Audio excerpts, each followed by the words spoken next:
espirituales en el hogar, que el Señor siga usándoles para sus propósitos. Amén. Muy bien. Vamos a comenzar nuestra clase. Busque por ahí Mateo capítulo 3, hermanos, versículo 31 al 33. Hoy vamos a hablar acerca de la parábola de la semilla de mostaza y la levadura.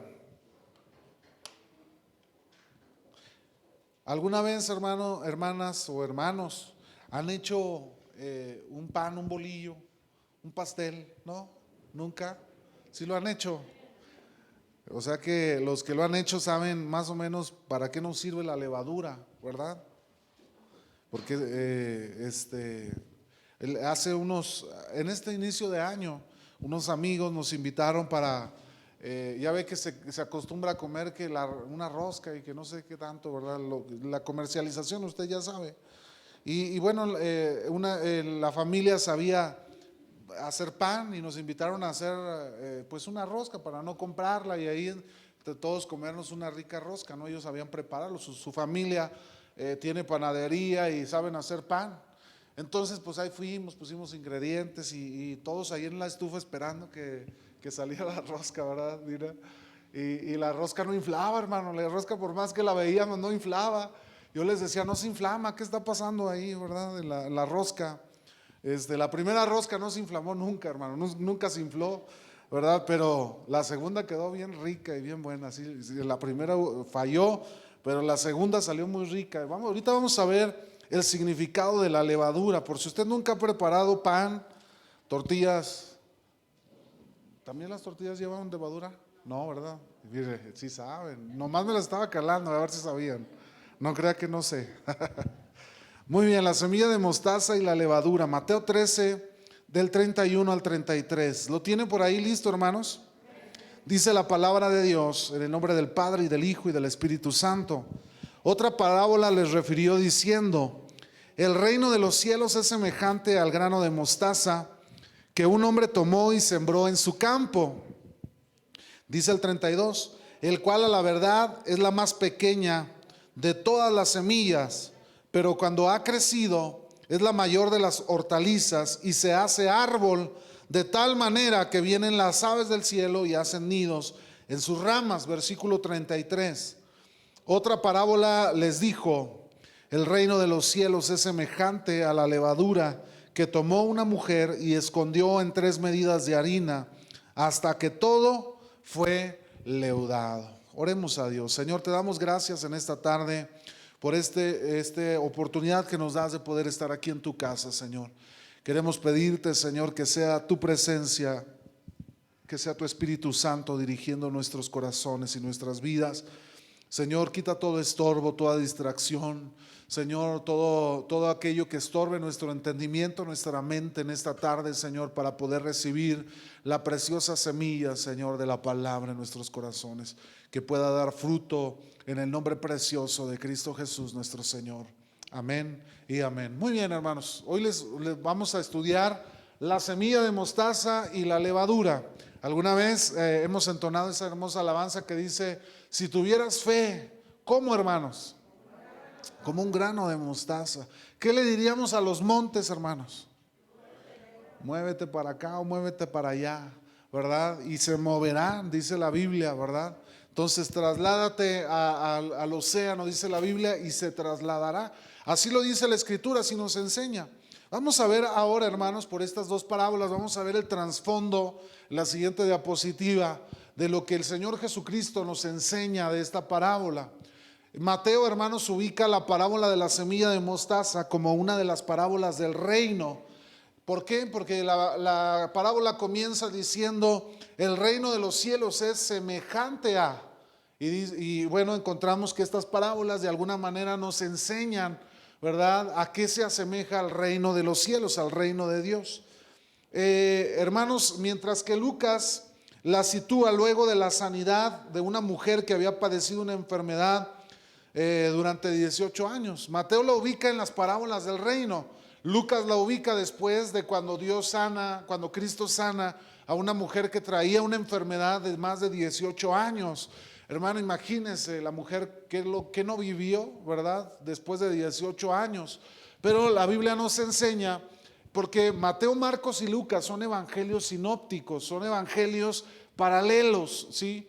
Que quiere decir que tienen el mismo contenido visto o narrado desde diversas o diferentes perspectivas, ¿sí? Pero nosotros vemos que Lucas y Mateo parecen ubicar en diferente tiempo, ¿verdad? En el espacio, lo que Jesús enseñó acerca de la parábola. Veíamos que las parábolas del reino Cristo las enseñó, ¿verdad? En el monte de los olivos, mientras que acá Lucas nos da otra referencia, pero a fin de cuentas no quiere decir que esté equivocada la palabra, sino que cada quien la narró, hermanos, o la vio desde diferente perspectiva. Jesús iba camino a un destino y ambos en eso no se equivocan, sino que lo expresan y lo narran cuando Cristo iba camino a Galilea, ¿sí? Vemos también, hermanos, que Mateo y Lucas incluyen junto con la anterior la parábola de la levadura, mientras que Marcos omite la parábola de la levadura, ¿sí? Marcos no la enseña, no la narra. Ahora Jesús, hermanos, se encontraba en Galilea, muy cerca del mar, cuando enseñó todas estas historias, lo que yo les mencionaba. Jesús estaba en Galilea y él enseñó esta parábola y cada uno dio la perspectiva, ¿verdad? O narró lo que escuchó de nuestro Señor Jesucristo. Vamos a ver en la siguiente diapositiva, hermanos, la semilla de mostaza. La semilla de mostaza, hermanos, esta parábola que el Señor hace, la semilla era muy común en Palestina. Muchos comentaristas se inclinan a favor de que esta semilla, hermanos, de mostaza de la que se refiere la parábola es la sinapsis nigra, que es la semilla negra de mostaza, ¿sí? ¿Sabía usted que hay mostaza que es como amarillita y luego la mostaza negra? Bueno, en esta parábola dicen que se refería a esta mostaza negra, unos granitos chiquitos, ¿sí? Unas semillitas muy pequeñas, y dicen que se refiere a esto porque en Palestina se sembraba y se usaba la semilla negra de mostaza. Entonces Cristo les estaba hablando la parábola, ¿verdad? Enseñándoles de lo que ellos conocían en ese tiempo. Esta semilla, hermanos, era una semilla muy pequeña, muy pequeñita, muy chiquita, pero que cuando hermanos, esta tarda más o menos aproximadamente 5 días en germinar en la tierra, y luego la planta comienza a crecer hasta convertirse en una planta muy, muy alta, muy grande, ¿sí? Muy frondosa, con hojas, con ramas muy extensas y da una sombra muy amplia, ¿sí? La siguiente diapositiva les puse un ejemplo de lo que pasa cuando la semilla crece. Este es un árbol, hermanos, que representa el árbol de la semilla de mostaza. ¿Se acuerda los granitos negros chiquitos, hermano? Bueno, pues terminan siendo un árbol muy frondoso, muy extenso, que hace una sombra muy amplia, ¿sí? Cuando la semilla de mostaza crece, se convierte en un árbol muy grande, que durante el otoño, hermanos, las ramas adquieren una rigidez y las aves de diversas especies comienzan a venir. Usan estos árboles para protegerse de las inclemencias del tiempo, cuando hay tormentas, cuando llueve, cuando hay mucho aire, cuando de alguna forma lo toman para descansar porque les refugia del sol. Entonces este árbol, hermanos, es un hogar para los animalitos, los pajaritos, todas esas aves que andan en los cielos y las usan como hogares, estos lugares, ¿sí? Entonces fíjese cómo la semillita se convierte en un árbol gigantesco, ¿verdad? Esto es algo sorprendente, hermanos. Por eso Jesucristo decía, siendo una de las semillas más pequeñas, se convierte en una de las más grandes hortalizas, de los árboles más grandes. Vamos a ver el trasfondo, hermanos, de la levadura. La levadura, ¿qué es la levadura, hermanos? Algunos de ustedes van a decir, bueno, es un polvito, ¿verdad? Que se le echa a la harina, ¿verdad? ¿Y qué hace? ¿Qué es lo que provoca ese polvito, hermanos? ¿O hermanas? ¿Cómo? Esponja la masa, yo le digo la inflama, ¿verdad? Se ríen porque les digo que la inflamo. Bueno, la hace que se esponje, ¿sí? Que se empiece a esponjar. Eso hace la levadura. Ahora, el término más técnico, hermanos, La levadura es un conjunto de hongos microscópicos que producen la fermentación, ¿sí? Eso que dicen que se esponja, bueno, son hongos microscópicos que hacen que fermente la harina, ¿sí? La levadura, hermanos, mencionada en el pasaje, correspondía a un pedazo de masa fermentada que se guardaba de la masa que hacían anteriormente. Es decir, ellos amasaban su masa, sacaban un pedazo de masa, la dejaban aparte, ¿sí? Y con lo demás hacían su pan y generalmente hacían pan en grandes cantidades, hermanos, porque ellos, bueno, lo guardaban para comer pan durante un largo periodo de días. Es decir, ellos no hacían pan para un día, hermanos. Es así como en diciembre, ya que hacemos tamales y muchas veces queremos acabarlos en un día y no se puede y tenemos que guardar en el congelador y almorzamos y comemos y cenamos. Bueno, ellos hacían lo mismo, pero con el pan. Hacían muchas grandes cantidades de pan y comían toda la semana, ¿sí? De este pan. Bueno, hermanos, era conocida como una masa madre. Este pedazo de masa aparte era conocido como masa madre. Y luego este trozo, hermanos, lo disolvían en agua, lo metían en agua. La masa madre la metían en agua durante el amasado, antes de que se añadiera la harina. Es decir, usted comenzaba a amasar para hacer pan y luego ya su pedazo de masa que tenía de la vez pasada lo metía en agua, lo dejaba ahí mientras usted amasaba, amasaba toda la harina, y luego ya cuando estaba lista echaba lo del agua, así lo metía, ¿sí? Otra forma era como mezclar la masa con la masa que iba usted, la harina que iba a amasar, ¿sí? Para que se uniera a la otra masa y comenzara a fermentar, ¿sí? El pan que se hacía de esa manera se le conocía como pan leudado.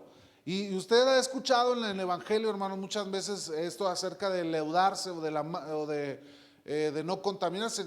Relacionamos la levadura con cosas negativas, ¿no? Bueno, la Biblia muchas las orienta a cosas negativas, como por ejemplo cuando les enseñaba y les dice que no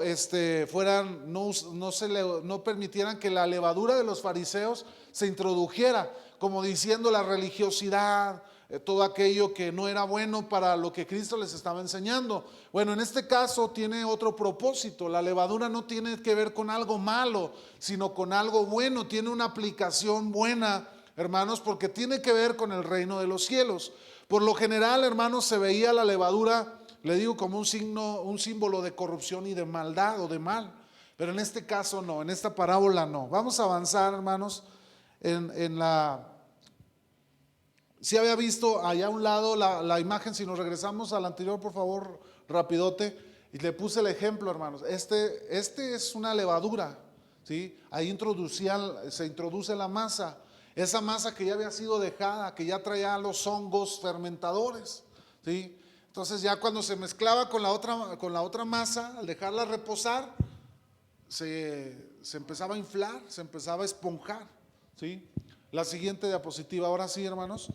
Y vamos a hablar acerca de la parábola de la semilla de mostaza. La Biblia nos enseña que esta parábola es una comparación con el reino de los cielos, ¿sí? Acerca de la semilla de mostaza, que el reino de los cielos es semejante a esta semilla, que es pequeña pero que se convierte en algo muy grande. Comienza tal vez con algo muy pequeño, comienza tal vez de una forma muy pequeña, pero se hace algo muy grande. En el Señor, hermanos, usted y yo siempre vamos a ver que Dios es un Dios grande, es un Dios omnipotente, Él tiene todo el poder. Dios no anda con pequeñeces, hermano. El Señor hace cosas perfectas, cosas grandes. Y hay veces, hermano, nosotros dudamos del poder de Dios, dudamos de lo que Dios pueda hacer en nuestra vida. Pero yo quiero decirle que Dios tiene el poder para sanar. ¿Usted sabía eso, hermano? Dios tiene el poder para liberar, Dios tiene el poder para rescatar, Dios tiene el poder, hermanos, para hacer todo lo que Él se proponga en su soberanía y en su poder. Él tiene todo el poder, hermano. La iglesia de hoy en día debería de estar buscando a ese Dios poderoso que todo lo puede, todo lo mueve. No hay nada que pueda oponerse, hermanos, a nuestro Señor, el Dios que usted y yo adoramos y alabamos. Gloria sea al Señor, hermanos. Las semillas, hermanos, la más pequeña de todas las semillas, la semilla de mostaza, una semilla muy chiquitita, ¿verdad? Pero que tiene un gran potencial dentro de sí. Hermanos, la historia nos dice que el Jesucristo dejó a un puñado de discípulos, ¿verdad? La Biblia nos enseña que en un inicio él tuvo muchos discípulos, hubo una gran cantidad que lo siguió, pero que conforme fue pasando el tiempo, al final él se quedó con un grupo de 12 hombres y algunas mujeres entre aquellos que creyeron al evangelio, que creyeron a la palabra y que de alguna forma guardaron en sus corazones, ¿verdad?, la palabra del Señor. Total que la Biblia nos dice que cuando la iglesia primitiva comenzó, hermanos, estaban en un lugar alto, ¿verdad?, en el aposento alto, y había ¿cuántas personas, hermano? 120, sobre los cuales descendió el Espíritu Santo. La Biblia nos enseña así. Bueno, hermanos, el reino de Dios, cuando Cristo vino a la tierra, comenzó con 120 personas. Y a lo largo de la historia, hermanos, la iglesia se han sumado miles, millones de personas que han sido parte de la iglesia del Señor, ¿verdad?, que han trabajado para el reino, que han, hermanos, involucrado en el trabajo del reino. Entonces vemos como una semillita tan pequeña como la semilla de mostaza se convirtió en algo tan grande, hermanos. En Corea del Sur, donde radica una de las iglesias más grandes cristianas, con alrededor de más de 1 millón de personas, hermanos, que han creído al evangelio. Corea del Sur se ha convertido en una de las naciones con más creyentes, hermanos, cristianos que creen a la palabra de Dios, ¿sí? Y alrededor del mundo, hermanos, pues también no se compara. Algunos introducen al catolicismo como parte del cristianismo, pero si lo separáramos, hermanos, el cristianismo viene siendo la segunda creencia, la segunda religión, algunos lo llaman, más fuerte alrededor del mundo, ¿sí? Entonces veíamos, hermanos, nosotros vemos que esa semillita ha ido creciendo a tal punto, hermanos, fíjese que en muchas o la mayoría de las constituciones alrededor del mundo basaron sus leyes en la palabra de Dios. La nación más bendecida del mundo, que es los Estados Unidos de América, hermanos, ellos para hacer su constitución fueron a la palabra de Dios y empezaron a formar por ahí los artículos de la constitución. Entonces, hermanos, esa semillita se vino a convertir en algo mucho mayor, mucho más grande, la mayor de las hortalizas, hermanos. El cristianismo ha venido a sembrar las bases en la mayoría de las sociedades del mundo.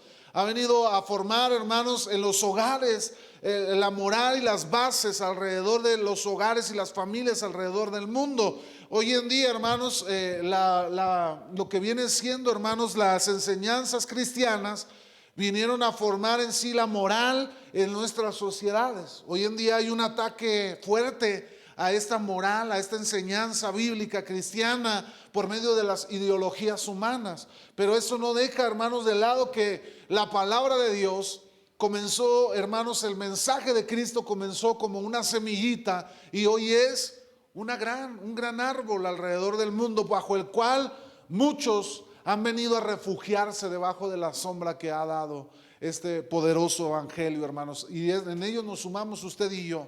Aquí estamos bajo la sombra, ¿verdad?, de nuestro Señor, de esta preciosa semilla. La parábola, hermanos, es una referencia al crecimiento del reino aquí en la tierra, ¿sí? ¿Qué es lo que Cristo estaba enseñando por medio de esta parábola?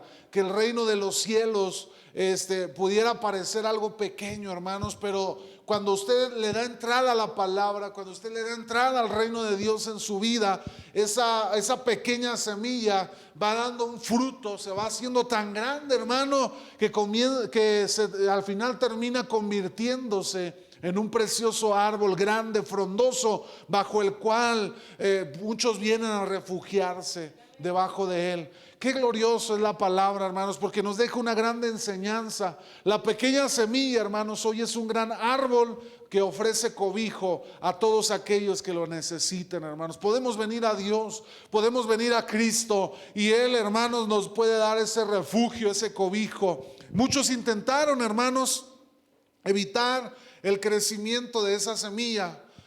Por ejemplo, cuando la iglesia primitiva comenzó, el imperio romano era el que gobernaba, era el que tenía el poder en el mundo conocido hasta esa época, ¿sí? Era una potencia el imperio romano, era una potencia alrededor del mundo conocido, lo que era Europa, lo que era Asia, que era hasta donde se conocía en ese tiempo. Y era un imperio poderoso, hermanos. Pues bueno, dice la historia que en el siglo III, siglo IV, el imperio romano terminó por unirse o tratar de unir a la iglesia cristiana a ellos, porque ya no podían impedir que la iglesia siguiera creciendo. Y entonces el imperio romano buscó una estrategia y dijo: bueno, todo el mundo se está yendo al cristianismo, está habiendo gente transformada, está habiendo gente pues a lo que ellos llamaban locos, ¿verdad? A los que ellos decían aquella gente del camino, que anda predicando, se está convirtiendo, ya no nada más judíos, sino también todas las naciones alrededor. Y el imperio romano dice: bueno, vamos a buscar una estrategia.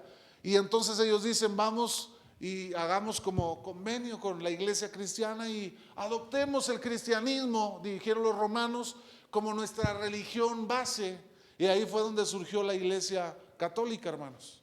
La iglesia católica no surgió en Pedro, como dicen ellos, que Pedro fue el primer papa, y eso es una mentira, porque la iglesia romana no se instituyó hasta el siglo IV después de Cristo, y fue cuando el imperio romano quiso congraciarse con los cristianos.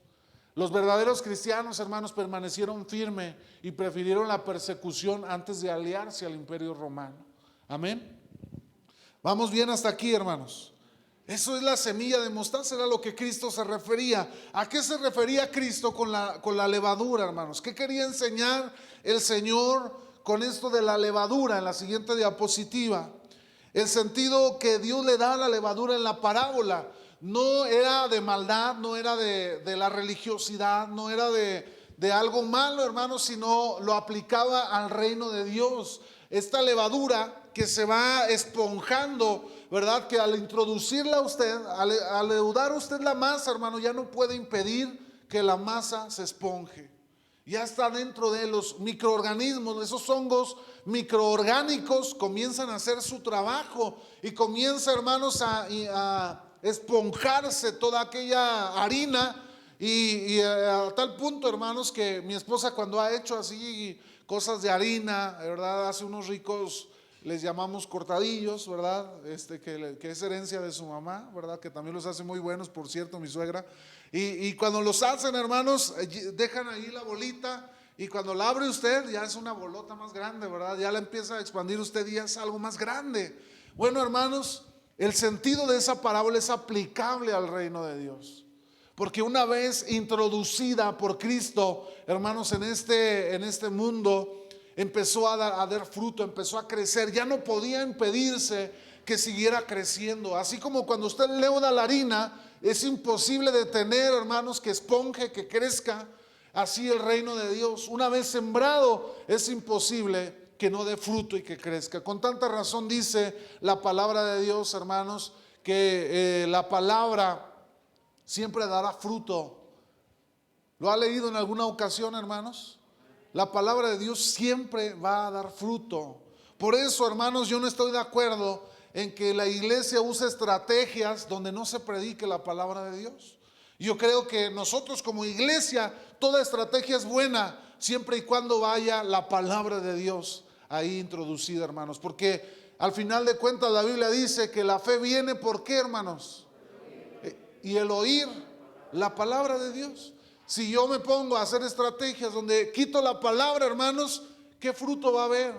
El día en que yo retire las estrategias, la gente se va a ir. Porque lo que da fruto en nuestros corazones es la palabra de Dios, hermano. Amén. Así que usted cuando hable, hermanos, si usted testifica o da su testimonio, meta la palabra de Dios, hable la palabra, predique la palabra, porque la palabra es la que va a dar fruto en nuestras vidas, es la que va, tarde que temprano, será la semilla que va a germinar en el corazón. Aunque parezca que no, hermanos, si usted le habla a sus hijos la palabra, aunque parezca que no, tarde que temprano, esa semilla va a empezar a dar fruto en el corazón. Se lo dice un hombre que mi mamá siempre desde niño nos habló la palabra de Dios, nos enseñó las historias, nos enseñó a orar, nos hablaba de la palabra. Hubo un tiempo donde no nos congregábamos, pero mi mamá siempre al acostarnos nos hablaba, nos oraba por nosotros, y la semilla siempre era sembrada en el corazón, hermanos. A tal punto que cuando yo quise descarriarme del camino de Dios, hermanos, en mi adolescencia, yo no podía disfrutar porque yo ahí traía la semilla que todos los días ahí me calaba, hermanos, me incomodaba, ¿verdad? Hace poco platicaba con una persona y le decía, fue mi etapa más rebelde, hermanos. Yo nunca fumé, nunca tomé, nunca me drogué, mucho menos. Lo más, así que yo llegué a hacer, hermanos, era juntarme en las fiestas con los amiguillos. Y yo me sentía tan incómodo porque yo sentía, ¿verdad?, a Dios en mi vida, y yo me sentía que estaba actuando mal. Ni siquiera podía sentirme a gusto con los amigos porque aquí estaba la semilla que daba fruto en mi vida, hermanos. Amén. No se canse de hablarle a sus hijos la palabra. Aunque usted no vea frutos ahora, hermanos, tarde que temprano la semilla nunca vuelve vacía, siempre dará fruto. Amén, hermano. Muy bien. El trabajo, hermanos, de todos el reino de Dios es una fuerza penetrante que todo lo invade, todo lo transforma y todo lo revoluciona. ¿Cierto o no, hermanos? Todo lo invade. Una vez que llega la palabra, hermanos, por ahí alguien enseñó una vez y decía, Dios no quiere un porcentaje de tu vida, un porcentaje de tu corazón. Dios lo quiere todo, hermanos. Cuando tú le abres la puerta a Dios, Dios quiere todo. ¿Por qué cree que muchos luchan? Porque Dios quiere todo, pero luchan con su carne, luchan con sus deseos, luchan con el mundo. Y ahí están, hermanos, luchando porque no quieren abrirle y entregarle a Dios en su totalidad, su corazón y su vida. Escuchaba una prédica de G.J. Ávila, hermanos, y él decía, que le decían muchos hermanos, pastor, es que usted no sabe. Yo todos los días lucho con esos pensamientos en mi cabeza, y dice el hermano en una predicación, dice, pues yo también, y yo lo reprendo en el nombre de Jesús, y yo le digo, yo soy nueva criatura. Todos luchamos, o no, hermanos, con pensamientos malos. De repente ya ahí está el pensamiento, ¿no? Pero usted, hermano, va a ser el que va a decidir si le da entrada en su vida, o si se levanta y le dice, ¿verdad?, toma su lugar, su identidad, y le dice, yo soy hijo de Dios. Sí, a lo mejor aquí está ese pensamiento, pero yo no lo acepto en el nombre de Jesús. Amén, hermano. Pero ahí están unos que se lo creen, ¿verdad? Y pensamiento malo. Y el problema ya es cuando lo dejamos pasar al corazón. Porque en el corazón, hermanos, nace la acción, la voluntad. Una vez que ese pensamiento pase acá, hermano, lo que sigue, ¿qué cree que va a hacer? Ejecutar el pecado, actuar. Y entonces es ahí cuando se empiezan a complicar las cosas, hermano. El trabajo de los microorganismos, hermanos, de esos organismos microscópicos, no puede ser visto a simple vista, pero se pueden apreciar sus efectos. El poder del Espíritu Santo, donde quiera que los creyentes llegaban, provocaba un cambio positivo, hermanos. Donde Dios, hermanos, está, hay cambios. Dice la Biblia, donde está el Espíritu de Dios, hay libertad. No puede haber cadenas, hermano, donde está el Espíritu de Dios, porque Él va a traer libertad. Él va a romper las cadenas. Él va a traer, hermanos, amor. Él va a llenar nuestra vida. El Espíritu Santo, hermano, nos va a abrazar y nos va a proveer lo que nos hace falta. Esta levadura, hermanos, de la cual se refiere la Escritura, es el Espíritu Santo en la vida, en el reino, hermanos, moviéndose, obrando, que va creciendo y va haciendo crecer, hermano, la palabra, la iglesia. Va creciendo, hermanos. A lo mejor muchos aquí creían que la iglesia crecía por sus bonitas cualidades o porque usted está muy, muy bonito. Hermanos, déjeme decirle una mala noticia. No es por lo bonito que esté usted, es porque el Espíritu Santo está orando. Usted y yo no somos aquí los fundamentales, hermano. Aquí puedo faltar yo, puede faltar usted, pero mientras esté el Espíritu de Dios entre nosotros, hermano, estamos bendecidos, estamos en victoria. ¿Lo puede creer, hermano? ¿Quién lo regañó? Ahora viene muy, muy triste, viene muy asustado, hermano. ¿O venimos bien? No, ya, ahora sí ya me dio miedo, hermano.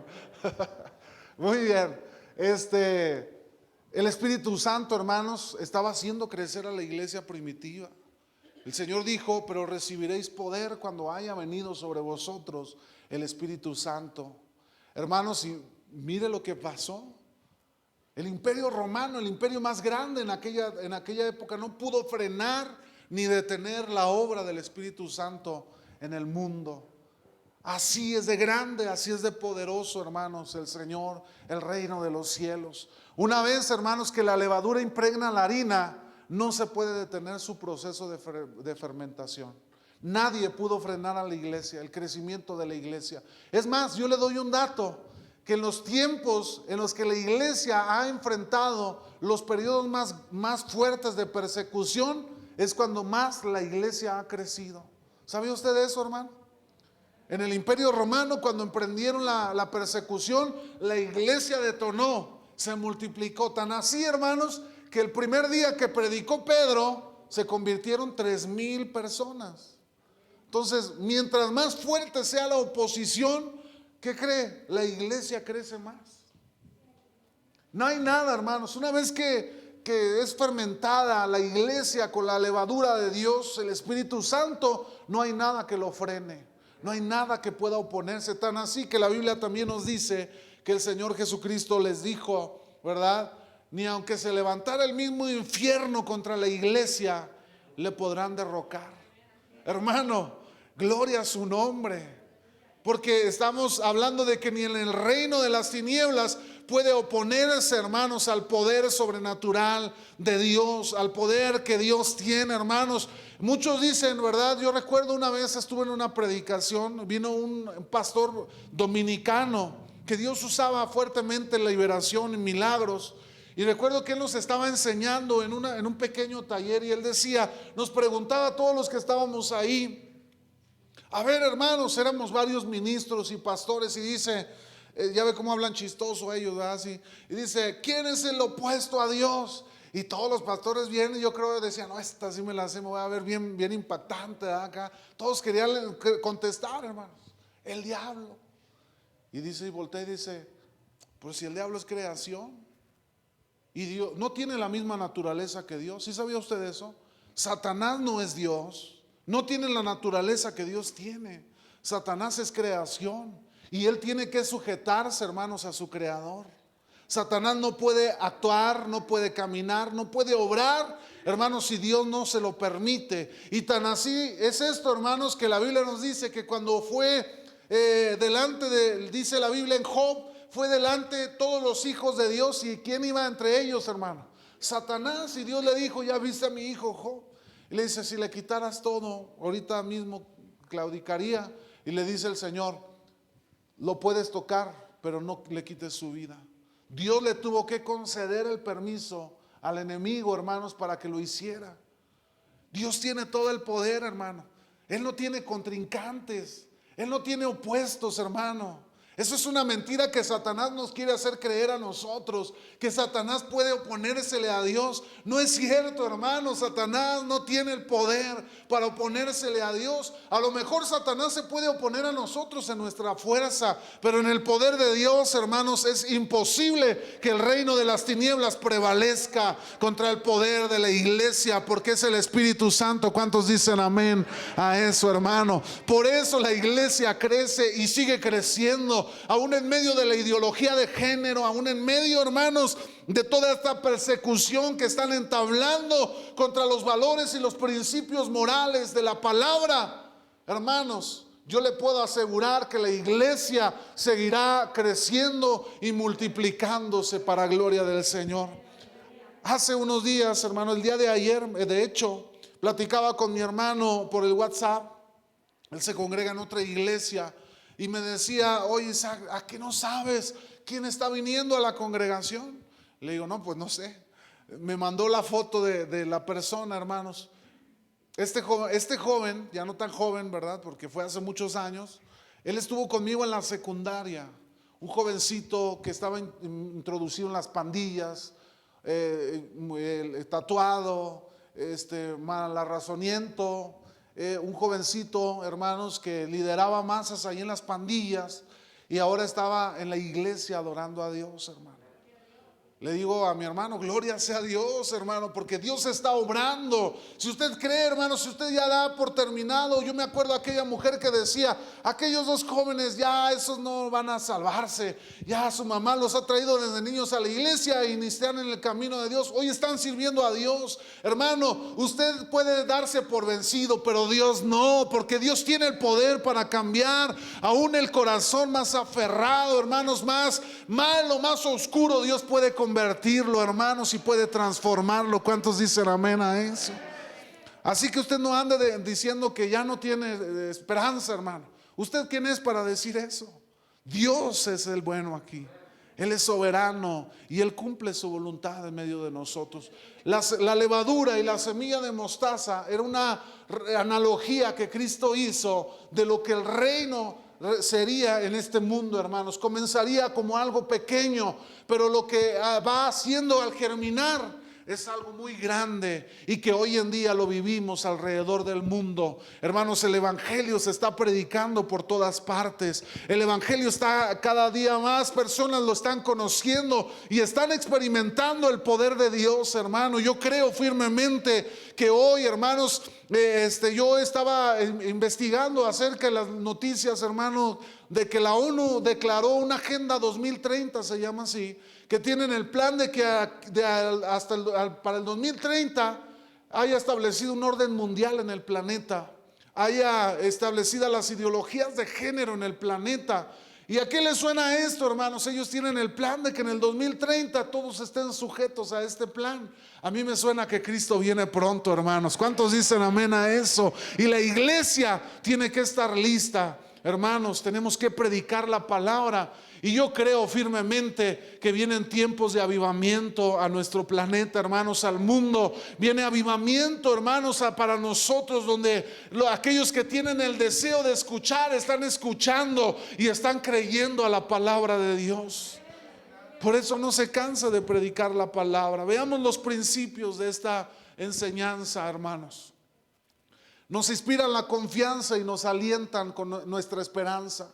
Jesús nos muestra, hermanos, que aunque el reino sufra oposición, va a salir adelante, va a crecer, va a caminar. No hay nada que pueda frenarlo. Ni Satanás puede frenar el crecimiento, hermanos, del reino de Dios en nuestras vidas. No puede hacerlo, hermanos. La obra de Dios se hará, sus propósitos se cumplirán y la iglesia no dejará de crecer. La iglesia seguirá creciendo, hermanos, porque la semillita sigue creciendo y creciendo a lo largo de toda la historia. Nos incentiva a trabajar bajo la dependencia del poder divino. Nuestra tarea, hermanos, es comunicar las buenas noticias salvadoras.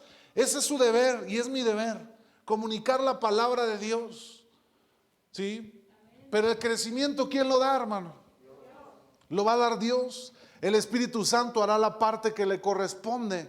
Él es quien produce los resultados. Hermanos, en el ministerio, en el servicio a Dios, uno muchas veces sufre situaciones en las que uno se frustra y dice: ¿por qué no crece? ¿Por qué no avanzamos, hermano? No se desespere, sea paciente, porque yo he entendido que yo no puedo convertir a las personas. Por más que yo me siente con alguien y le diga: mira, el Señor tiene cosas hermosas para ti, mira esto, aquello, pero si el Espíritu Santo, hermano, no obra, por más que yo lo intente, no puede haber nada. Mi labor, hermanos, es predicar la palabra de Dios, la única semilla que puede dar fruto en el corazón de las personas. Esa es su labor y es mi labor. predicar la palabra. Lo demás, ¿quién lo va a dar, hermanos? Dios. Dios es el importante. Se trata de Dios todo esto. No se trata ni de usted ni de mí. No se trata, hermano, de ser famosos. No se trata de que al rato Isaac aparezca en las noticias o aparezca en el Facebook, en todos lados ahí predicando. No se trata de eso, hermano. Se trata de que Dios sea glorificado y que su reino siga siendo establecido en los corazones de aquellos que no le conocen. De eso se trata, hermano. Y el Señor Jesucristo lo enseñó por medio de esta parábola. Va a seguir creciendo, hermano, la iglesia. Y no se crea lo que muchas veces Satanás quiere hacer creer, que él tiene todo el poder, que él puede orar. A veces Satanás nos quiere hacer creer que él puede ver hasta nuestros pensamientos. Y esa cualidad, ¿quién la tiene? Nada más, hermano. Solo Dios puede escudriñar nuestros pensamientos. Solo Dios puede escudriñar nuestro corazón. El problema es cuando usted cree los pensamientos del diablo que aquí le pone en su cabeza. Porque entonces cuando usted los pasa a su corazón, lógicamente empieza a haber una evidencia de aquello que nosotros estamos recibiendo. Amén. Debemos creer a la palabra, debemos creerle a Dios. Dios puede cambiar sus circunstancias. El reino de Dios, hermanos, seguirá creciendo y su poder seguirá manifestándose en medio de nosotros. Gloria sea al Señor para siempre. Concluimos nuestra enseñanza, hermanos. Y si alguien puede leerlo desde ahí de su lugar, alguien que llegue bien las letras, hermano, y nos lo pueda leer fluido. El reino de Dios tuvo comienzos muy humildes, pero fue creciendo y continuará su expansión hasta que la tierra esté llena del conocimiento de Jehová. A lo largo del tiempo se ha presenciado la verdad que enseñan estas parábolas. Hoy la voluntad de Dios ha dispuesto que nosotros seamos parte de la propagación del Evangelio. Hagamos nuestra labor, que no decaiga nuestro ánimo si al principio no vemos resultados positivos, dejemos todo en las manos divinas, que su tiempo Él dará el crecimiento. La siguiente. Recordemos que no depende de nuestros recursos o capacidades. El Evangelio Progresa. progresa con un puñado de hombres, algunos de ellos iletrados, pero revestidos del poder del Espíritu. Aunque a veces no lo percibamos, estemos seguros que Dios obra en nosotros. Así es, hermano. Dios sigue obrando. ¿Cuántos lo creen, hermano? Dios sigue obrando. Yo me gozo con lo que Dios está haciendo. Yo me gozo con lo que Dios hace en medio de nosotros, hermano. Él se glorifica, Él tiene el poder para sanar, para liberarme. Platicaba Isaías, ¿verdad? Por mensaje, y yo le decía, yo me gozo con lo que Dios está haciendo en tu vida, en tu familia. Y eso es una verdad, hermano. ¿Por qué? Porque Dios está glorificándose, el reino de los cielos sigue mostrándose y es el poder de Dios obrando en nuestros corazones. ¿Cuántas veces no hemos atravesado desiertos, hermano? Y Dios ahí ha estado para sostenernos y ponernos sobre roca firme. No temamos, hermano Víctor, no tema. Dios tiene el control. Ahora que usted va a cirugía, Dios tiene el control en sus manos y Él tiene todo el poder en sus manos. Dios decidió obrar de esa manera en su sanidad. Dios va a obrar, hermano, para glorificarse en Él. Ahorita vamos a orar por nuestro hermano porque él va a cirugía el viernes, pero también para que usted lo lleve en sus oraciones. Póngase sobre sus pies, hermanos, y vamos a hacer una oración por esta enseñanza. Y también, hermanos, vamos a orar por nuestra ofrenda que será depositada en el alfolí. Cierre sus ojos ahí en su lugar y oremos a Dios. Señor, te damos gracias en esta noche por la palabra que has hablado, que has traído, Señor. Yo quiero poner en tus manos, Señor, a cada uno de mis hermanos que está hoy aquí entre nosotros, Dios. Gracias por sus vidas, Señor. Gracias por la palabra que has traído, que yo sé, mi Señor, que hoy ha traído, Señor, una enseñanza a nuestro corazón y nos ha mostrado que nos amas, Señor, nos ha mostrado tu amor, tu misericordia, tu bondad, lo que tú has hecho, Señor, en nosotros para gloria de tu nombre. Yo quiero pedirte que seas tú glorificándote en cada corazón, Señor, en cada vida, y que esta semilla pueda dar fruto en nuestros corazones para gloria de tu nombre. Recibe la alabanza, recibe la adoración, Señor, recibe todo el reconocimiento, porque solamente tú eres digno, Señor, en el nombre precioso de Cristo Jesús. En esta noche, Señor, también queremos poner en tus manos las ofrendas, Señor, los diezmos que serán traídos, Señor, al alfolí. Multiplícalos, Señor, bendícelos, mi Dios, para gloria